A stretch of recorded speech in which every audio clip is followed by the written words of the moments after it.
Magandang umaga sa inyo mga kapatid. Magsitayo ang lahat sa pagsisimula ng ating banal na misa.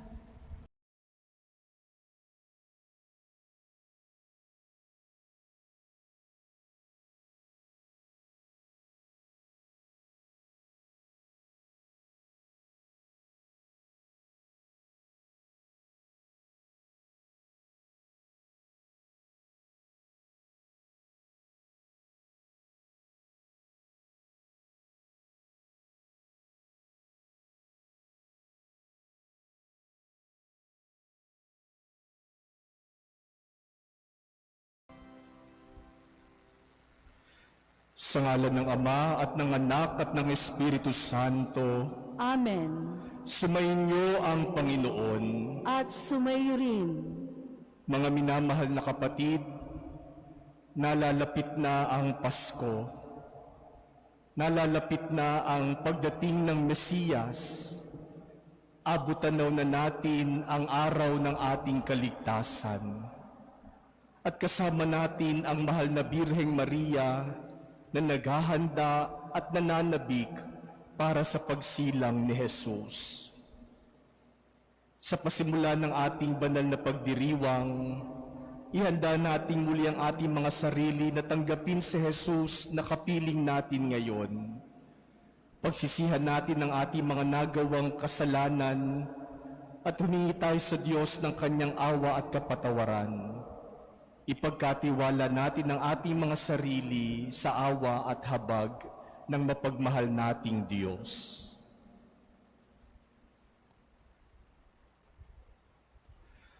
Panginoong Jesus, Ikaw ang dakilang Diyos at prinsipe ng kapayapaan. Panginoon, kaawaan mo kami. Panginoon, kaawaan mo kami. Panginoong Jesus, Ikaw ang anak ng Diyos at anak ni Maria. Kristo, kaawaan mo kami. Kristo, kaawaan mo kami. Panginoong Jesus, Ikaw ang salitang nagkatawang tao at ang luwalhati ng Ama. Panginoon, kaawaan mo kami. Panginoon, kaawaan mo kami. Kaawaan tayo ng makapangyarihang Diyos, patawarin ang ating mga kasalanan, at patnubayan tayo sa buhay na walang hanggan. Amen.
Manalangin tayo.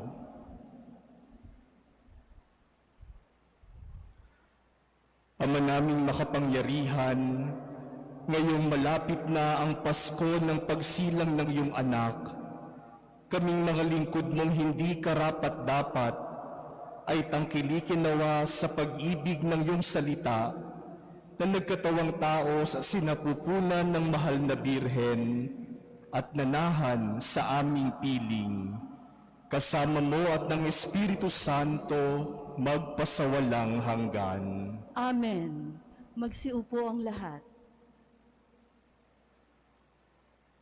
Pagbasa mula sa aklat ni Propeta Malakiyas. Narito ang pahayag ng makapangyarihang Panginoon. Ipadadala ko ang aking sugo upang ihanda ang daraanan ko, at ang Panginoon na inyong hinahanap ay biglang darating sa kanyang templo. Darating ang pinakahihintay ninyong sugo at ipahahayag ang aking tipan. Ngunit sino ang makatatagal pagdating ng araw na iyon? Sino ang makahaharap pag siya'y napakita na? Siya'y parang apoy na nagpapadalisay sa bakal at parang matapang na sabon. Darating siya para humatol at dadalisayin niya ang mga saserdote tulad ng pagdalisay sa pilak at ginto. Sa gayon, magiging karapat-dapat silang maghandog sa Panginoon. At ang mga handog na dadalhin ng mga taga-Huda at Jerusalem ay magiging kalugod-lugod sa kanya tulad ng dati. Ngunit bago dumating ang nakahihindig na araw ng Panginoon, isusugo ko sa inyo si Propeta Elias. Muling magkakalapit ang loob ng mga ama't mga anak. Kung hindi, mapipilitan akong pumariyan at wasakin ang inyong bayan. Ang salita ng Diyos. Salamat sa Diyos. Itaas nyo ang paningin, kaligtasay dumarating. Itaas niyo ang paningin, kaligtasay dumarating. Ang kalooban mo'y ituro, O Diyos. Ituro mo sana sa aba mong lingkod. Ayon sa matuwid, ako ay turuan. Ituro mo poon ang katotohanan. Itaas niyo ang paningin, kaligtasay dumarating. Mabuti ang poon at makatarungan sa mga sarili, guro at patnubay. Sa mababang loob, siya'y yaong gabay at nagtuturo ng kanyang kalooban. Itaas niyo ang paningin, kaligtasay dumarating. Tapat ang pag-ibig, siyang umaakay sa tumatalima sa utos at tipan. Sa katumatalima, siya'y kaibigan at tagapagturo ng banal na tipan. Itaas niyo ang paningin, kaligtasay dumarating. Magsitayo po ang lahat.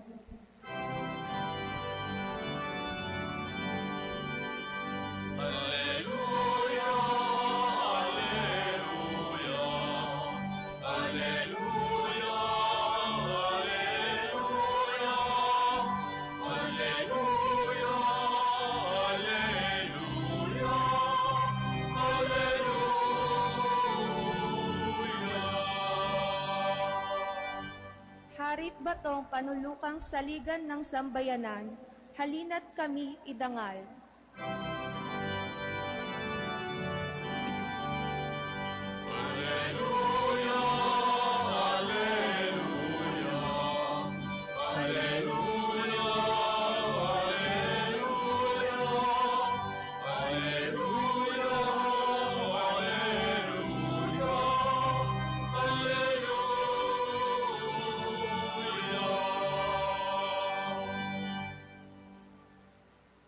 Sumainyo ang Panginoon, At sumaiyo rin, ang mabuting balita ng Panginoon ayon kay San Lucas. papuri sa iyo, Panginoon.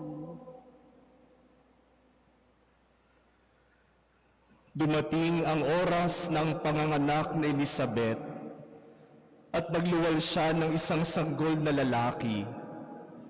Nabalitaan ng kanyang mga kapitbahay at mga kamag-anak na siya'y pinagpala ng Panginoon at nakigalak sila sa Kanya. Nang ikawalong araw, dumalo sila sa pagtutuli ng sanggol. Zacariasan na ang ipangangalan sa kanya gaya ng kanyang ama, ngunit sinabi ng kanyang ina, hindi, Juan ang ipangangalan sa kanya. Subalit wala isa man sa inyong mga kamag-anak ang may ganyang pangalan, wika nila. Kaya't hinudyatan nila ang kanyang ama at itinanong kung anong ibig niyang itawag sa sanggol. Humingi siya ng masusulatan at sumulat ng ganito, Juan ang kanyang pangalan. At namangha silang lahat. Pagdakay nakapagsalita siya at nagpuri sa Diyos. Natakot ang lahat ng kanilang kapitbahay. Ano pat naging usap-usapan sa buong kaburulan ng Judea ang mga bagay na ito. Pinakaisip-isip ito ng lahat ng nakaalam at ang kanilang tanong, magiging ano nga kaya ang batang ito? Sapagkat maliwanag na sumasa kanya ang Panginoon.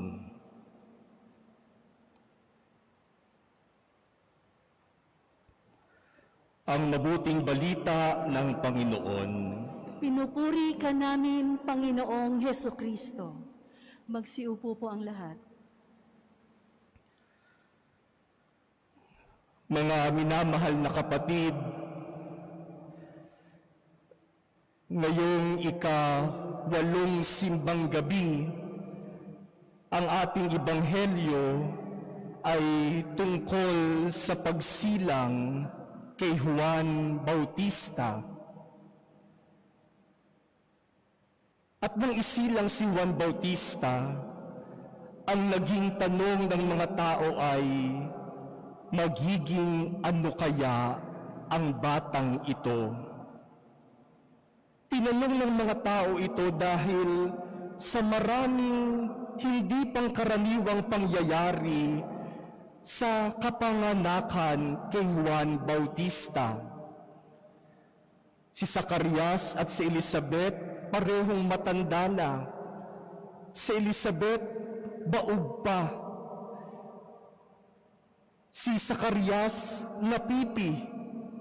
Maraming hindi maipaliwanag na pangyayari sa paglilihi at sa pagsilang. Sa ebanghelyo natin ngayon, narinig natin na ibang pangalan ang ibinigay sa sanggol. Wala sa mga ninuno nila ang may ganung pangalang Juan. Kaya ang tanong ng mga tao, magiging ano nga kaya ang sanggol na ito? Bakit mahiwaga ang pagsilang sa sanggol na ito? Ano kaya ang hinaharap ng sanggol na ito? At sa tanong na ito, alam natin ang sagot. Ang sanggol na ipinanganak ni Elizabeth, ang siyang magiging propeta na siyang maghahanda sa daraanan ng Panginoon.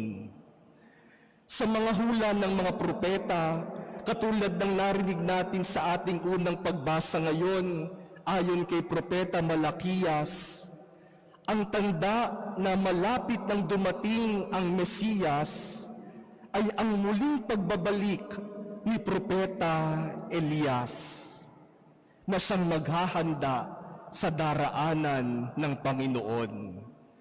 Kaya't ang pagsilang ni Juan ay siyang tanda na narito na ang maghahanda ng daraanan ng Panginoon. Si Juan ang bagong Elias, ang propeta na tatawag sa mga tao sa pagbabalik loob upang maihanda nila ang kanilang puso sa pagtanggap sa Mesiyas. At dahil narito na ang maghahanda sa daraanan, ibig sabihin malapit na ang hinihintay. Kumbaga, kapag dumating na ang advance party, alam mo, malapit nang dumating yung VIP. Magiging ano nga kaya ang batang ito. Si Juan, naging propetang maghahanda sa daraanan ng Panginoon. Magiging ano nga kaya ang batang ito? Mga minamahal na kapatid, hindi ba't yan din ang tanong ng bawat magulang sa pagsilang ng kanilang anak? Nang tayo'y isilang sa mundong ito, palagay ko yan din ang tanong ng ating mga magulang. Magiging ano kaya ang batang ito? Ano kaya ang kinabukasang naghihintay sa anak kong ito? What will this child be? Pero ngayon na tayo'y nasa edad na, ilang taon na rin tayong nabubuhay sa mundong ito, siguro ang magandang itanong na sa atin ay, hindi na magiging ano kaya ang batang ito? Sapagkat ang sanggol na iyon, tayo ay lumaki na, nagkaedad na, tumanda na. Kaya ang magandang tanong sa atin ngayon ay, naging ano ka na? Naging ano na nga ba ako? At sa pagitan ng tanong na magiging ano kaya ang batang ito, at sa tanong na naging ano na kaya ako, ano ba ang nangyari sa pagitan nito? Alam niyo mga minamahal na kapatid, maraming aspeto sa ating buhay ang nagsisimula sa tanong na magiging ano kaya? Ano kaya ang mangyayari? Ano kaya ang naghihintay? At sana kung ano yung pangarap, yung vision sa simula, sa tanong na magiging ano kaya, yun din ang maging sagot sa naging ano kaya ako. Naging ano ka na? Naging ano na ba ako?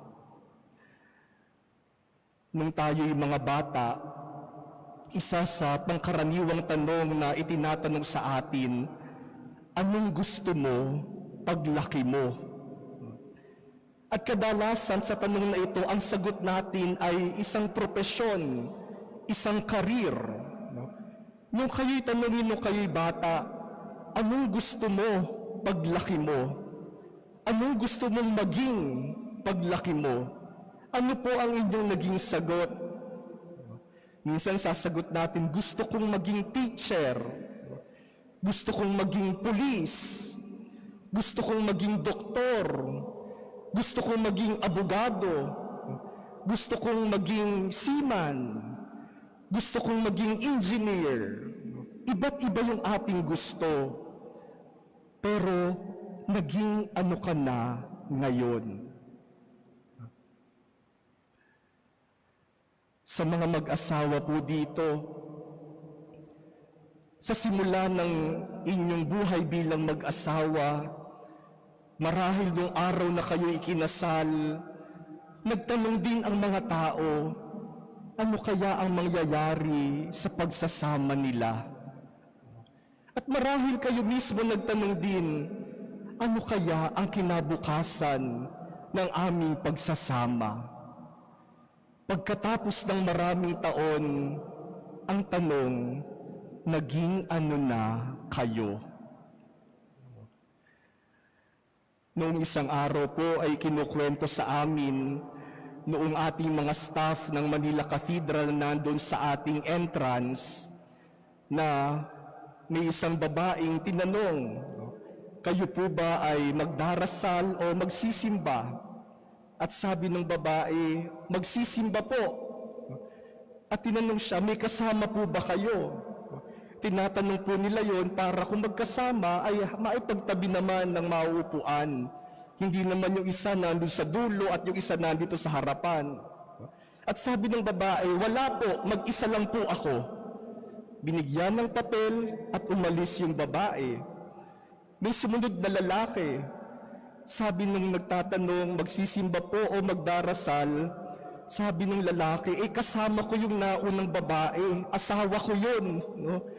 Kaya tinawag ng aming staff, yung babae, "Ma'am, magkasama po ba kayo?" "Ay, oo nga pala, kasama ko pala yung asawa ko." No? Nakalimutan ng kasama niya yung asawa niya. No? Naging ano na kayo.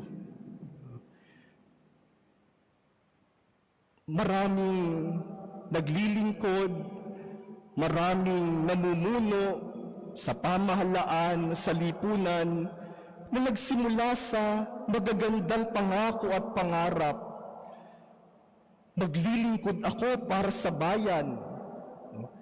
Magiging maganda at aasenso ang buhay ng bayan. Lulutasin ko ang problema ng lipunan.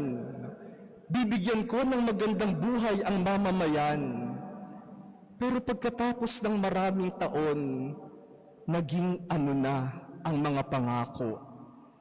Naging ano ka na rin bilang isang lingkod. Siguro po nung simulan ng taong ito, marami rin tayong mga pangarap, gustong mangyari sa ating buhay, mga pinlano. Siguro may ibang nagsabing, sa taong ito, magiging payat na ako. Magda-diet na talaga ako. O sa taong ito, iiwasan ko na ang mga bisyo. Sa taong ito, hindi na ako malilate sa mga appointments ko. Marami tayong pinlanon sa simulan ng taon. Ngayong patapos na ang taon, ang tanong, naging ano na ang mga plano mo? Ano na ang nangyari? Marami tayong gustong maging. Gusto nating maging mabait. Gusto nating maging banal. Gusto nating gawin ang tama. Gusto nating makagawa ng mabubuting desisyon. Gusto nating iwasan ang masama. Gusto nating lumayo sa mga masama. Naging ano ka na pagkatapos ng mga panahon.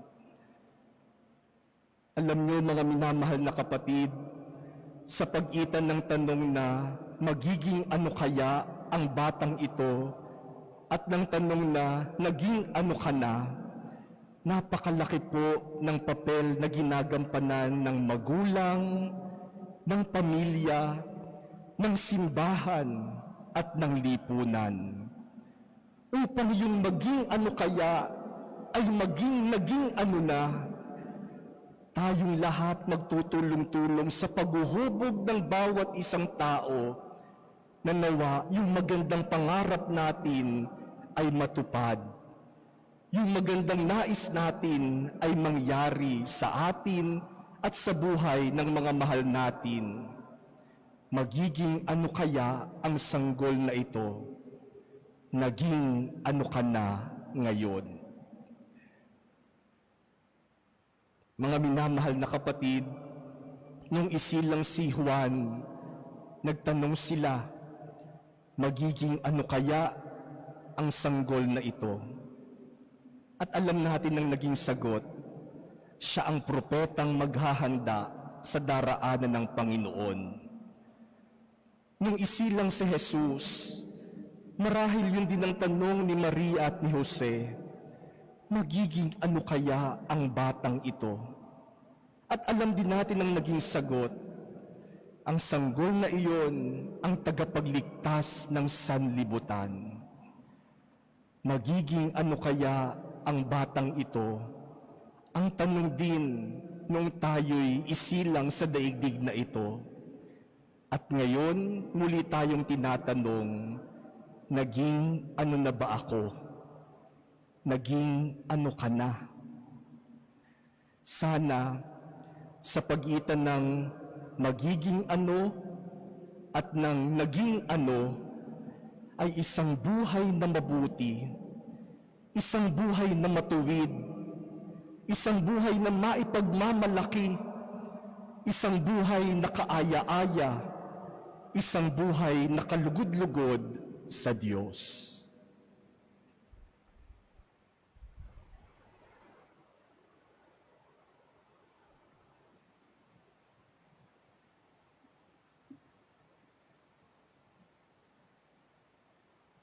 Magsitayo po ang lahat.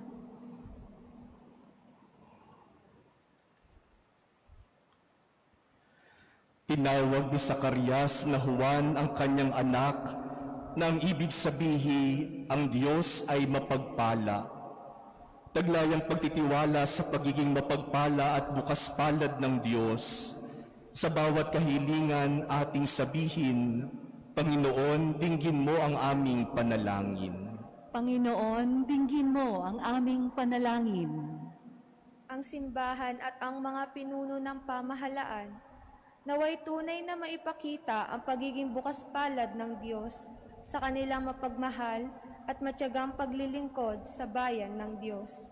Manalangin tayo sa Panginoon. Panginoon, dinggin mo ang aming panalangin.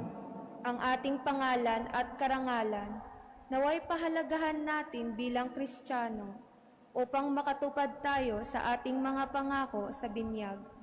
Manalangin tayo sa Panginoon. Panginoon, dinggin mo ang aming panalangin. Ang mga pamilya, naway pagpanibaguhin ang kanilang pagmamahalan, pagkakaisa at pagtataguyod sa bawat isa. Manalangin tayo sa Panginoon. Panginoon, dinggin mo ang aming panalangin. Ang mga may sakit, naway makaranas ng ginhawa at kapanatagan dahil sa mga panalangin at pagpapalakas ng loob mula sa kanilang mga pamilya at kaibigan. Manalangin tayo sa Panginoon. Panginoon, dinggin mo ang aming panalangin. Ang mga yumao, naway makatuloy sa tahanan ng ating Ama sa langit. Manalangin tayo sa Panginoon. Panginoon, dinggin mo ang aming panalangin. Tahimik nating ilahad sa Panginoon ang ating mga sariling kahilingan. Ipagdasal din natin ang mga taong nangangailangan ng ating panalangin, gayon din ang mga nag-alay para sa misang ito.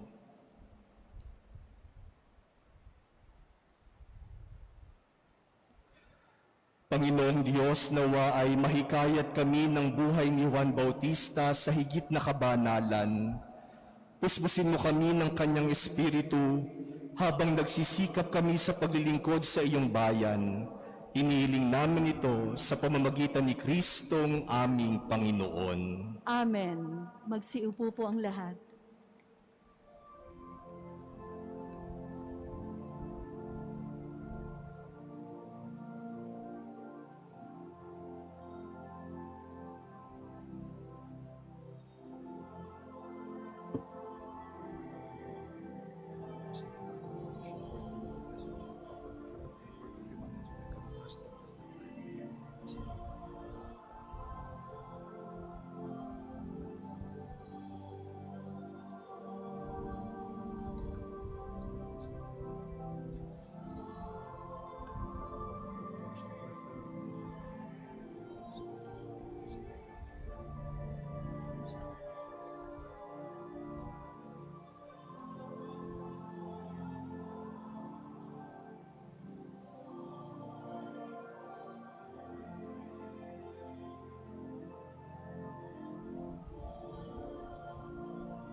Magsitayo po ang lahat.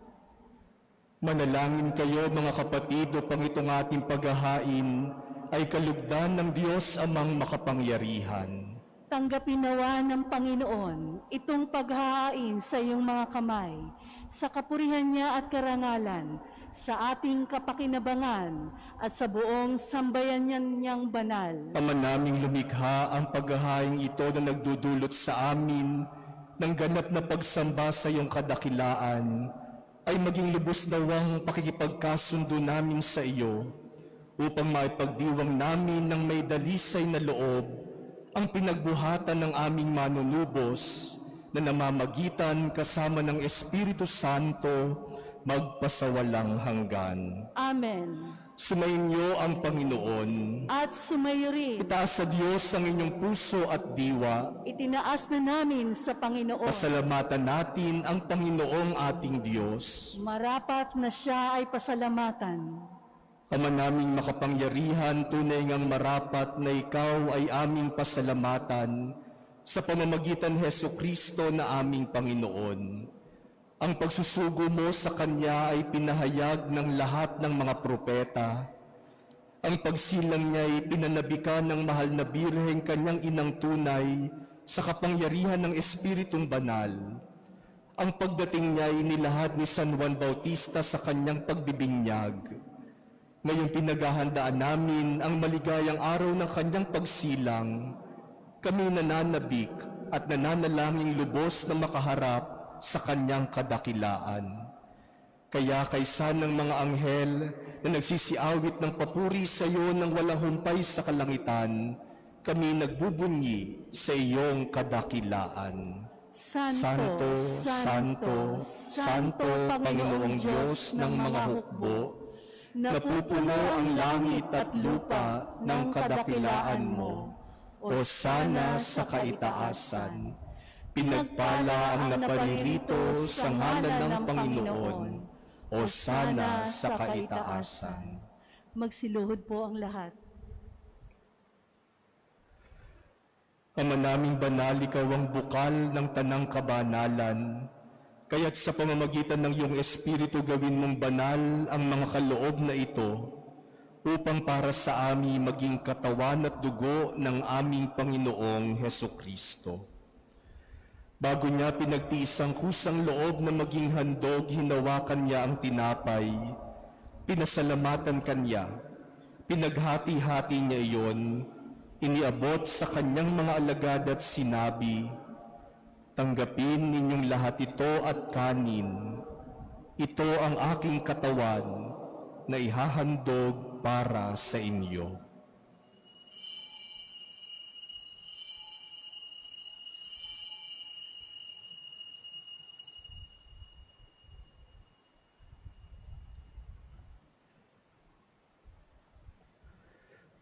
Gayon din naman noong matapos ang hapunan, hinawakan niya ang kalis. Muli kanyang pinasalamatan. Iniabot niya ang kalis sa kanyang mga alagad at sinabi, "Tanggapin ninyong lahat ito at inumin. Ito ang kalis ng aking dugo ng bago at walang hanggang tipan. Ang aking dugo na ibubuhos para sa inyo at para sa lahat sa ikapagpapatawad ng mga kasalanan. Gawin ninyo ito sa pag-alala sa akin."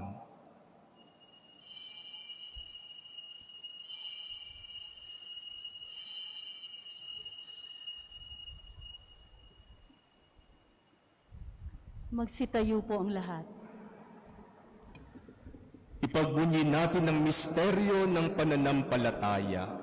Si Kristo'y namatay, si Kristo'y nabuhay, si Kristo'y babalik sa wakas ng panahon.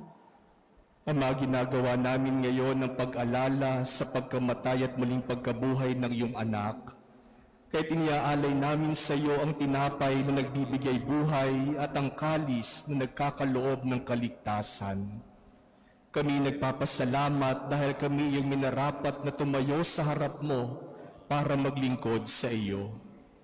Isinasamo namin kami magsasalo-salo sa katawan at dugo ni Kristo ay mabuklod sa pagkakaisa sa pamamagitan ng Espiritu Santo. Ama, lingapin mo ang iyong simbahang laganap sa buong daigdig. Puspusin mo kami sa pag-ibig, kaysa ni Francisco na aming Papa at ni Broderick na aming tagapangasiwat ng Tanang Kaparian. Alalahanin mo rin ang mga kapatid naming nahimlay ng mga pag-asang sila'y muling mabubuhay. Gayon din ang lahat ng mga pumanaw. Kawaan mo sila at patuluyin sa iyong kaliwanagan. Kawaan mo at pagindapatin kaming lahat na makasalo sa iyong buhay na walang wakas, kaysa ng mahal na Birheng Maria na Ina ng Diyos, ng kanyang kabiyak ng pusong si San Jose, kaysa ng mga apostol at ng lahat ng mga banal na namuhay dito sa daigdig ng kalugod-lugod sa iyo. May pagdiwang nawa namin ang pagpupuri sa kararangal mo sa pamamagitan ng iyong anak na aming Panginoong Hesukristo. Sa pamamagitan ni Kristo, kasama niya at sa Kanya, ang lahat ng parangal at papuri ay sa iyo, Diyos amang makapangyarihan, kasama ng Espiritu Santo, magpasawalang hanggan. Amen. Taglay ang mga pusong nananabik sa pagdating ni Jesus, tumawag tayo ngayon sa ating Ama sa langit.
Iadya mo kami sa lahat ng masama, Panginoon. Pagkalooban mo kami ng kapayapaan araw-araw. Iligtas mo kami sa maraming tukso at kasalanan. Ilayo mo kami sa lahat ng panganib at kapahamakan.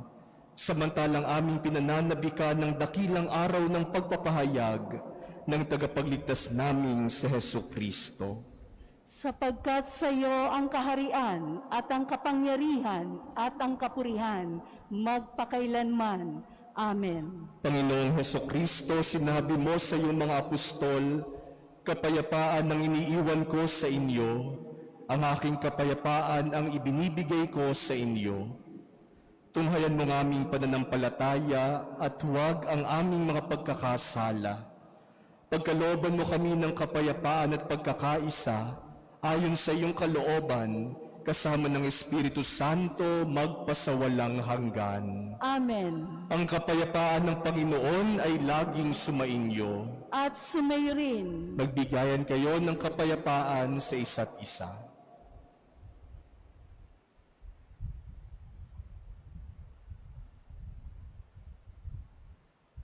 Kordero ng Diyos na nag-aalis ng mga kasalanan ng sanlibutan, maawa ka sa amin. Kordero ng Diyos na nag-aalis ng mga kasalanan ng sanlibutan, maawa ka sa amin. Kordero ng Diyos na nag-aalis ng mga kasalanan ng sanlibutan, ipagkaloob mo sa amin ang kapayapaan. Magsiluhod po ang lahat.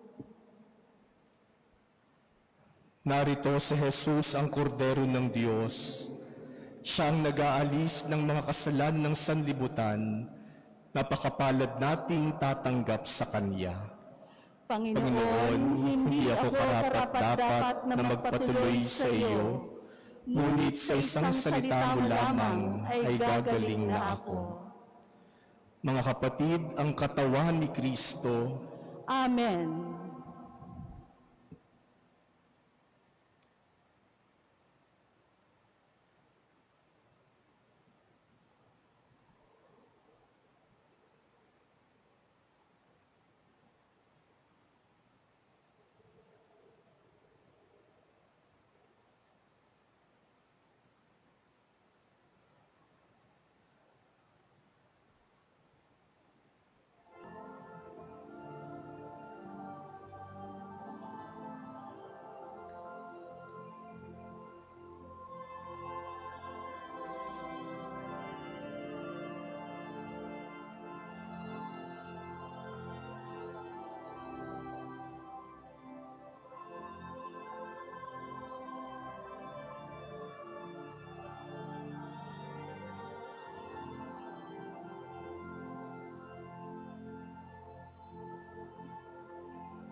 Magsitayo po ang lahat.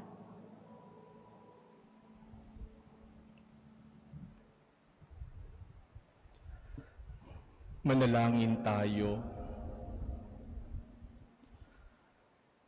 Ama naming mapagmahal, kaming pinapagsalo mo sa piging na banal, ay pagkalooban mo ng iyong kapayapaan, upang kami makapaghintay at makasalubong ng may ilawang nagdiringas para sa pagdating ng pinakamamahal mong anak, na namamagitan kasama ng Espiritu Santo magpasawalang hanggan. Amen.